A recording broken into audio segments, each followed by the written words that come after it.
The storm hit the town the same night Emily vanished. People whispered her name like it carried bad luck. Shadows stretched longer than they should outside her old house. No one dared to step near the broken porch after midnight.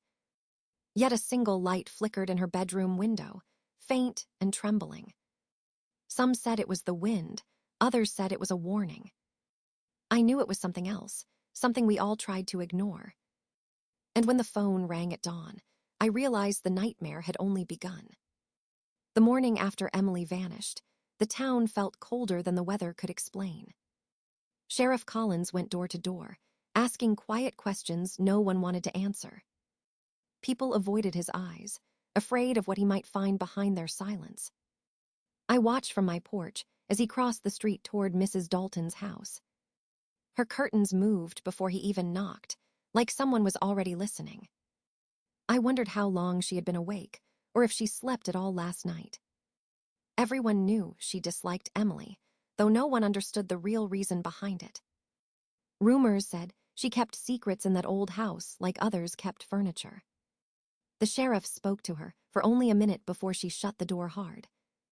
He walked away with a face that looked heavier than his steps. I could feel a question forming in my throat, one I didn't dare speak aloud. Instead, I headed down the road, toward the school where Emily last appeared. The halls were empty, but her locker stood open with a jacket still hanging inside. It was strange because she never left without that jacket, not even in summer. A cold breath passed through the hallway, though all the windows were closed tight. I reached inside the locker and found a folded note beneath her books. The handwriting was shaky, like she wrote it in a hurry or with trembling hands.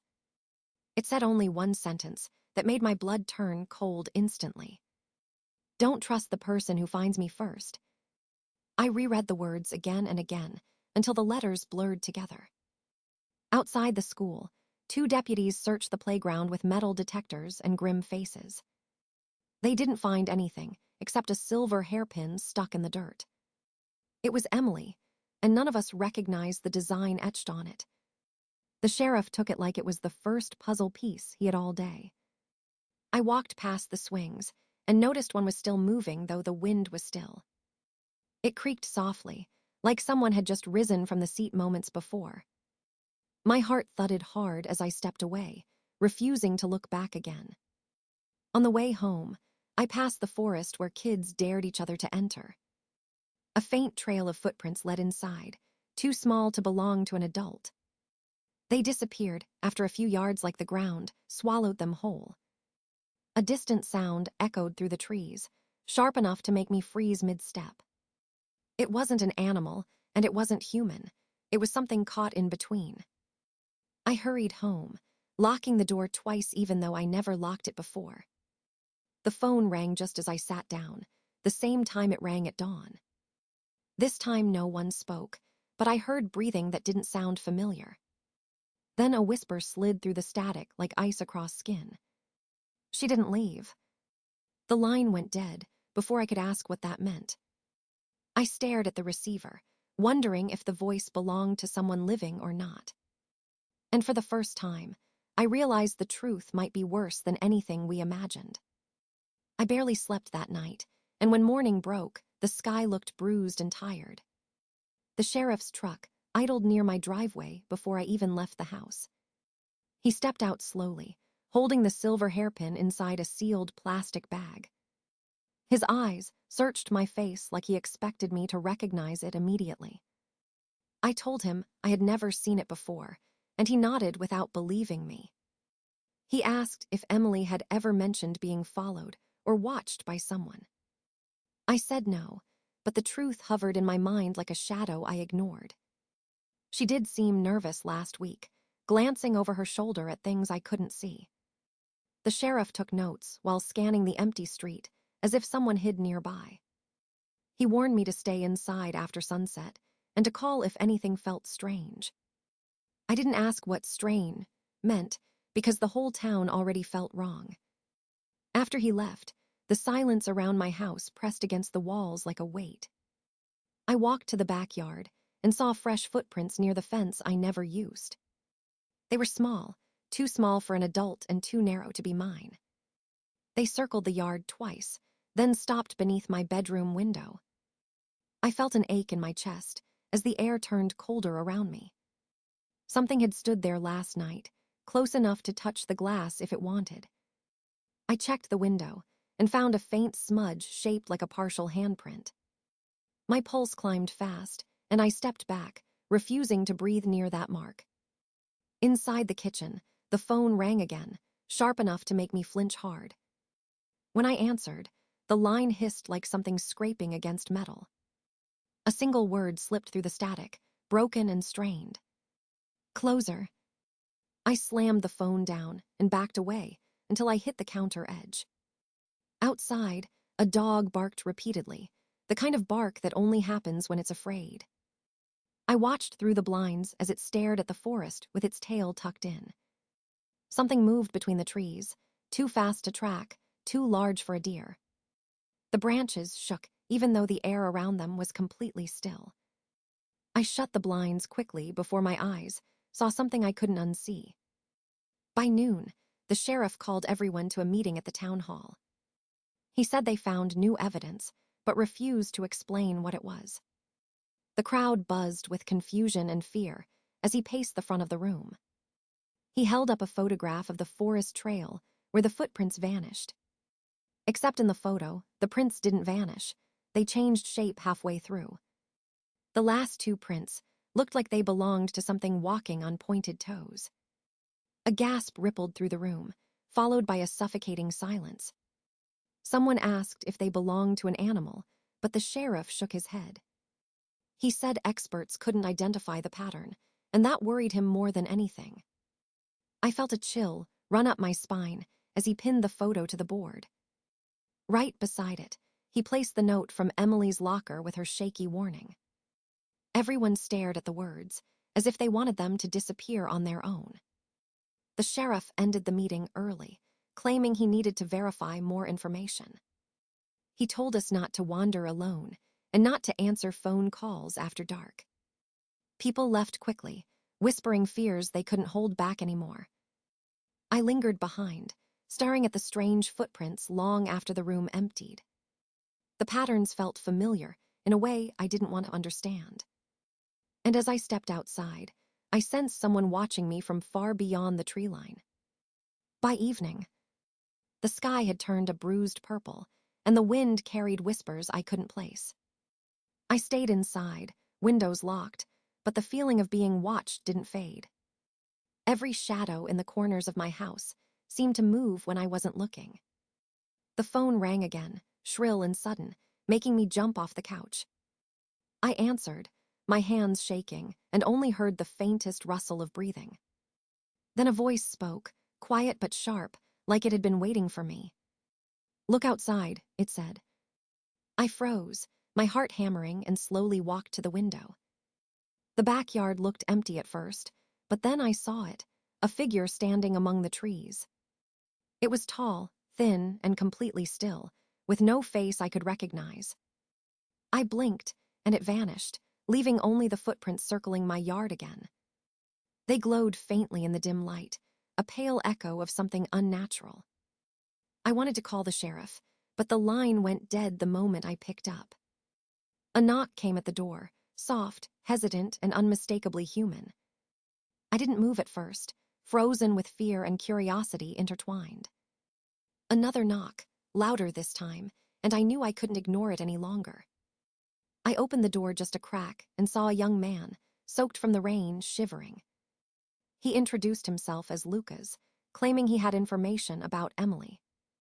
I hesitated but let him in, shutting the door quickly behind him.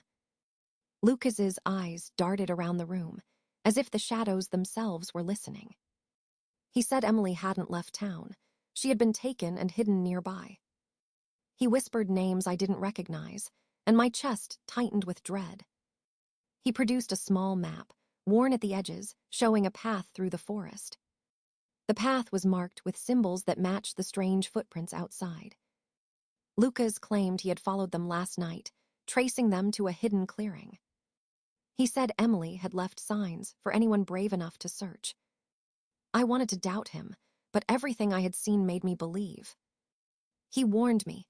We had little time before whoever had her returned. I grabbed a flashlight, a jacket, and followed him toward the forest. The trees loomed above, their branches like grasping hands, scraping the sky. Every step we took seemed to echo unnaturally, louder than it should have. We reached the clearing, and I froze at the sight before me. There was a small tent, half hidden under fallen branches and moss. Inside, I could see movement, a figure curled up, trembling, alive. Emily's eyes opened when she heard our approach, wide with fear and relief. She whispered our names, her voice fragile, carrying weeks of silence. Lucas helped her out of the tent, and I held her close, trying to calm her shaking. She told us about the shadowed figure that had followed her for days. It had kept her isolated, moving silently, never showing its face. Emily had left clues, hoping someone would find her before it returned. As we led her back toward the town, I couldn't shake the feeling we were still watched. The forest behind us felt alive, waiting, and the footprints vanished into nothing. Emily clutched my arm, her voice barely a whisper. "It's not over." I looked back once, and for a moment, the trees seemed to twist into shapes that weren't natural. The town was close now, lights flickering like tiny beacons, but fear still clung to us. I realized the danger wasn't just outside. It had followed her, and it had followed us too. Every shadow, every whisper, every echo felt like a warning I couldn't ignore. And I knew that night in the forest was only the beginning of something far darker. Back in town, the streets felt empty, though it was far from midnight. Emily stayed close to me, her hands trembling, her eyes darting constantly. Lucas led us to an abandoned warehouse near the edge of town. He said it was the only place safe enough to plan our next move. The door creaked as we entered, the air thick with dust and silence. Emily sank onto a crate, burying her face in her hands. She whispered about the shadow, describing its movements, cold and deliberate. It had watched her every step, never leaving, always patient. Lucas spread the map on the floor, pointing to marks and paths we hadn't noticed. Each mark led deeper into the forest, closer to the center of whatever held her captive. I traced one path with my finger, feeling a chill creep up my arm. Emily said she had left subtle signals, only someone paying attention would see. We went over each one, trying to understand what she meant by signals. One symbol, drawn in dirt near the creek, was shaped like an eye. Lucas explained it meant watcher, someone or something always observing. Emily confirmed it, saying she had used it to mislead the shadow at times. I asked why no one had found her sooner, and her voice broke.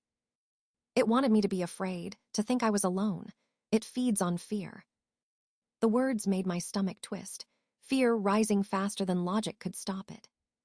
Lucas suggested splitting up to cover more ground, but I refused immediately.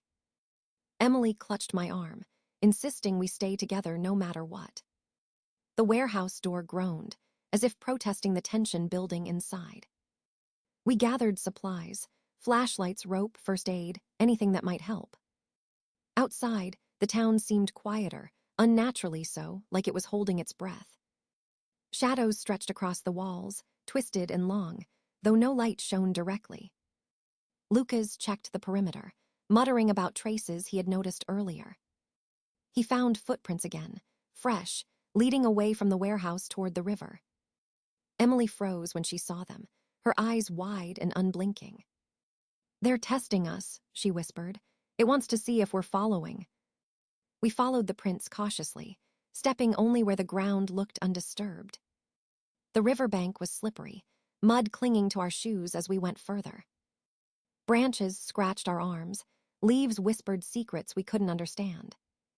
The footprints ended abruptly, as if the shadow had vanished into thin air. Emily knelt, examining the soil for tiny clues, and found a single hair. It was coarse, black, and too long to be human, but strangely familiar. Lucas bagged it carefully, warning us not to touch anything else.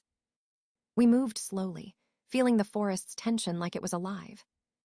Then a low sound echoed behind us, soft at first, then growing louder. It wasn't footsteps.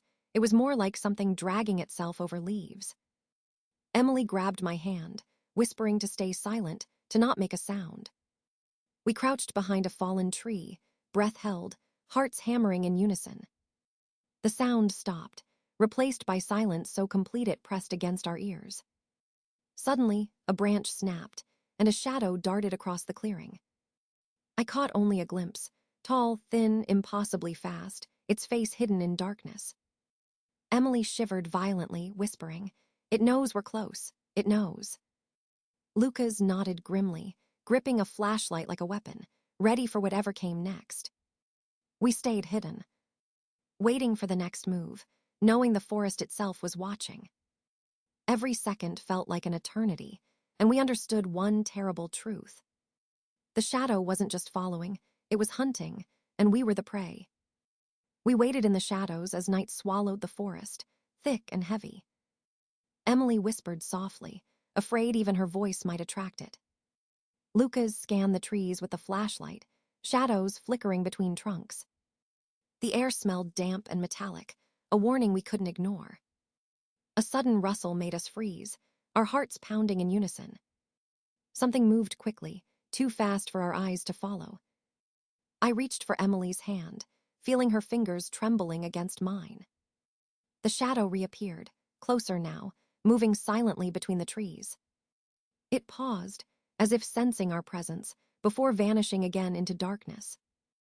Lucas muttered a plan, his voice low, determined yet tense. "We would split," he said, creating a trap, but I shook my head violently. Emily clutched my arm, insisting we stay together no matter what. The forest seemed alive, breathing, watching, waiting for a mistake. A branch cracked sharply behind us, and I spun, flashlight cutting through black. Nothing, only the footprints we had been following, leading deeper into the woods. Emily noticed something on the ground, a series of small, deliberate marks. "They're guiding us," she whispered, pointing to a faint trail of broken twigs. Lucas nodded, carefully following the trail, flashlight sweeping side to side. The marks led to a small clearing, surrounded by twisted, gnarled trees. In the center, a faint glow pulsed, unnatural and cold, casting shadows across us. Emily froze, recognizing it immediately, whispering, "This is where it keeps them." I felt a chill run down my spine as the hairs on my arms stood straight. Lucas signaled for silence, moving slowly toward the glow, eyes scanning constantly. The closer we got, the heavier the air felt, like pressure on our chests. Emily whispered fragments of a warning she had left before being captured. "The shadow doesn't like light. It fears being exposed." We set up the flashlights around the clearing, forming a ring of illumination. The glow in the center pulsed faster, reacting to our lights, almost alive. Suddenly, a scream pierced the night, raw and desperate, freezing us in place. It was Emily recognizing voices from inside the glow, trapped and pleading. We stepped closer, carefully, trying not to provoke the shadow into attacking. The air shimmered, and a figure rose from the glow, tall, thin, faceless. It moved faster than we could track, circling the clearing, studying us. Emily shouted, calling out the names of those trapped, her voice quivering. The shadow hesitated, almost as if unsure, before lunging toward the ring of lights. Lucas threw a flare into the center, the fire flaring, light cutting through darkness. The shadow recoiled, shrieking, retreating into the woods like it had never been. Emily ran into the clearing, grabbing one of the trapped figures, pulling them free. We repeated this, rescuing others one by one, hearts hammering, fear relentless. The shadow lingered at the edge, watching, angry but restrained by the light. We realized the glow wasn't the end. It was a lure, a trap to guide the shadow. Emily led the last person out, breathless, tears streaking her face. Lucas and I kept our eyes on the trees, knowing the danger wasn't gone. The shadow melted into darkness, leaving only the faintest whisper in the wind. We regrouped at the forest edge, exhausted but alive, the rescued clinging to us. Emily whispered again, "It's still out there. It knows we saw it." The forest seemed to sigh, heavy and quiet, as if acknowledging our survival. We didn't move, staring back, realizing that night had changed everything forever. The town seemed different the next morning, quiet in a way that felt unnatural. Emily stayed close, refusing to let go, her eyes scanning every passing shadow. Lucas and I carried the rescued, exhausted, silent, still shaken by the forest. The sheriff met us at the edge of town, his face tight, serious and tired. He listened quietly as we explained what had happened in the clearing. He asked about the shadow, the glow, and the people we had found. We told him everything, leaving out nothing, though our voices trembled. He nodded slowly, as if the details confirmed fears he had long suspected. Emily refused to speak much, only pointing to the forest and shivering. The rescued clung to each other, eyes wide, too scared to trust the day. Lucas checked the perimeter, making sure no traces of the shadow remained. I followed Emily, guiding her through the streets toward her home. The sun felt weak, filtered by clouds that hung low over the rooftops. Every corner we passed seemed to hide eyes, watching, calculating. Emily whispered fragments of warning again, too soft for anyone else to hear. "It waits for the dark, the empty, the careless," she murmured. The sheriff called for an emergency meeting, gathering townspeople in the hall. Everyone was anxious, eyes darting to corners, afraid the shadow might appear. He explained that the missing were now found, but the threat was far from over.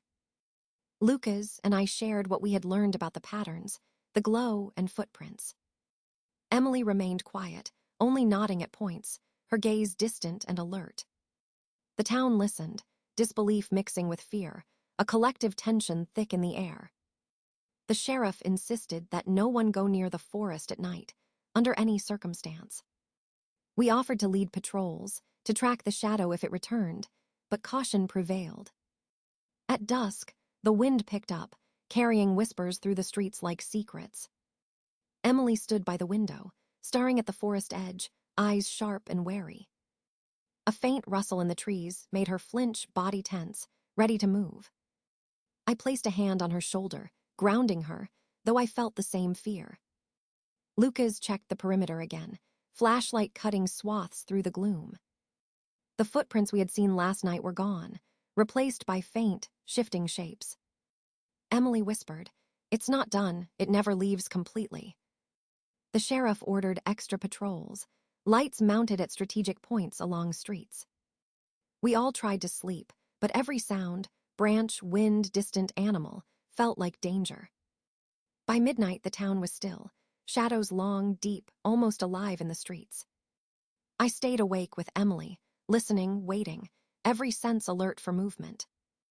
A faint glow appeared on the horizon, pale and flickering, far beyond the forest. Emily froze, recognizing the pattern, her breathing shallow, sharp and quick. "It's starting again," she whispered, voice tight, trembling yet resolute. Lucas joined us, flashlight in hand, eyes scanning the darkened edges of town. The rescued huddled together, too scared to move, but safe for now at least. We realized the shadow was patient, watching, waiting for mistakes we might make. The town slept uneasily, knowing the threat had not left, only retreated for now. Emily's eyes never left the horizon, her mind calculating, preparing for the next night. And as the first hints of dawn crept over the rooftops, we understood the truth. The shadow would return, and next time it might be smarter, faster, more relentless. We had survived, but the darkness had only begun teaching us how to fear. Weeks passed, but the town never felt normal again. Emily stayed close, always alert, never letting her guard down. Lucas and I kept watch, sharing shifts, eyes scanning every shadow. The rescued returned home, but their fear lingered, invisible and heavy. The sheriff warned repeatedly, yet the shadow was patient, unseen, waiting. One night, a faint glow appeared at the forest edge, pale and pulsating. Emily froze, recognizing the signal, her body stiff with tension. We approached carefully, flashlights ready, hearts hammering in unison. The shadow emerged, slower this time, observing, calculating, faceless.